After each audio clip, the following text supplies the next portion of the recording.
What's good, everyone? This is a dude playing a dude disguised as another dude.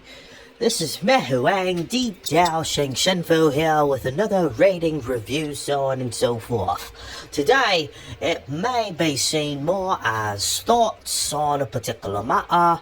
Today we're going over the Night of the Seven Kingdoms. In the general sense, the Night of the Seven Kingdoms is not finished yet, but to be honest, I was looking for shows to watch.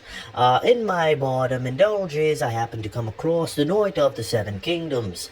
I, like a dingus, happened to watch the most recent episode at the time, which happened to be episode 5.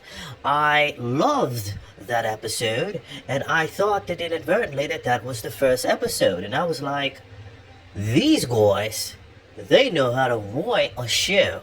They know how to write a show very well, because unfortunately, all of the other olden style, medieval, feudal time-esque shows with nothing but white people, even if there is a few ninjas spracking around in the area, a lot of those shows, they seem to lack combat. They seem to lack interesting combat, and I've been very tired watching the terrible combat. Typically with those types of shows, what you're getting out of watching it typically is the story, the plot progression, so on and so forth. Unfortunately, again, I kind of spoiled myself, as I stated earlier, by watching the 5th episode, but in my attempt to try to catch up and connect everything, I feel as though the rest of the show doesn't matter. Episode 5 is the show. To be honest, I don't feel like you need to know any of the names of anyone. They don't really matter. The main character, his name is Sir Duncan, or Sir Dunk, which I find hilarious, just because I do, no other particular reason. And inadvertently, this show is about a man who is basically taken under the wing of a knight, but apparently, at least from his perspective, he thought was a really, ordained or famous knight based off their activities and roles on behalf of the kingdom that he's a part of.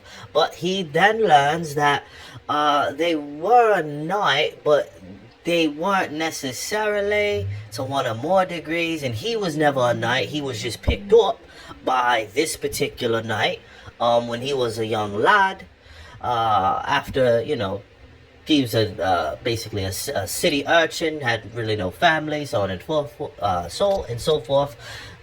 Friends die, etc., etc. But the point is that he wanted to become a knight after this particular knight took him under his wing and, kept him alive for years, so on and so forth, until the knight eventually dies. And then this particular gentleman goes back to, I would assume, one of the realms, i.e. the kingdoms, in which the knight's allegiance is affiliated or associated with, as it pertains to the respective king in that area, etc., etc. And he, being Sir Duncan, just wants to become a knight. They basically tell him, in order to become a knight, per the foundational basis of the show, you must schedule and sign up for the tourney. You sign up for a tourney, and it's basically just a bloodbath. It's a bloodbath. Everyone dies, and you just have to be the only one who doesn't die. It's a gladiatorial style game of mayhem and mischief, and, they don't have blunderbusses, but they certainly turn each other's faces, and the gore that you will see as it pertains to bodies and its infliction on bodies should be called a blunderbuss, even if a blunderbuss isn't actually an affliction or what someone would, call a body. after it's been severely damaged. But it certainly sounds as though that would be a perfect name, because they definitely look blundered. People definitely die in a certain capacity. Again, I'm not certain if people will die in another capacity in further episodes, because to be honest, it seems like the highlight of the show is within episode 5. Again, I did double back to see what I was missing there. I believe I stopped around episode 3, maybe 3.5, just to realize I didn't necessarily need any of this information. I was perfectly fine with episode 5, and if this show was just that one episode, I would think that this was, quite honestly, maybe like a 9 out of 10. To be honest, 9 out of 10. If you're a harsh critic, maybe 8.8, 8.9 out of 10. But unfortunately, I would say, yeah, this is about a 9 out of 10. About a 9 out of 10. I like it. I like it. I like it if we're just judging it just off episode 5. I think the rest of the episodes are horse shit. Don't really care about the story. Doesn't matter to me. It was just as impactful without having that information as it was to having that information. If you just watch episode 5, and then, you're there, you don't waste any more time with useless episodes, with useless information. You get the gist, so on and so forth. He doesn't die. He doesn't die in the 5th episode. Spoiler, sorry.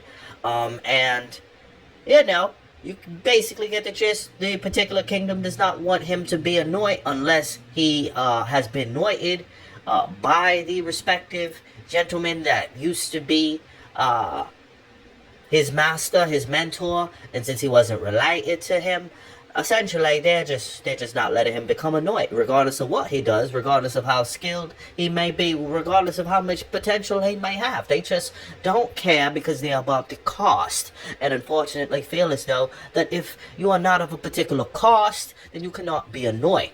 You have to either be related to a knight, you have to be knighted by a knight if you're not related, and that's really all you can do, unfortunately. And that sums up the whole show, to be honest. If you just want to see like really gritty gore, honestly, this they did have gore respectively in Lord of the Rings, and they do have gore in certain other shows, but to be honest, in a feudalistic medieval based fantasy based level or esque show, I would say that this is the best that I believe swords and shields and that particular level of action has ever been conveyed in anything that has ever been affiliated with swords and shields, at least on a TV series. The only other series that I would believe that sums up, I would say, or not sums up, but has the same sumptuousness as it pertains to the gore and how the gore is relayed in combat would probably be the Spartacus series that came out roughly a decade ago. But outside of that, I would say that even with, well, no, I was going to say even with all the episodes of Spartacus that this one episode matches up to that, but that's preposterous. But the quality of the gore, of the combat, what I'm trying to say, is the greatest that I've seen in a show that depicts swords and shields and is very detailed as it pertains to people being split in two, that you rarely ever see in a movie, and you more typically see within a type of game or game universe. It's very rare that the level of gore and we'll say this show has the level of clarity on the basis of deaths that Mortal Kombat has on the basis of fatalities or brutalities and basic moves that then turn into chains and combos that are quite deadly and look just really fucking cool. So that's what I would say. I feel like that sums it up. Again, I would rate this show 9 out of 10, only rating it based off episode 5. Rest of the show, don't care for, doesn't matter. I feel like if you feel different, let me know if the rest of the show is worth watching. Personally, I don't feel like it is, but, that's what I would say. This has been Meh Huang, the Dou-zhansheng-fo here with another rating review, brief overview I'm out.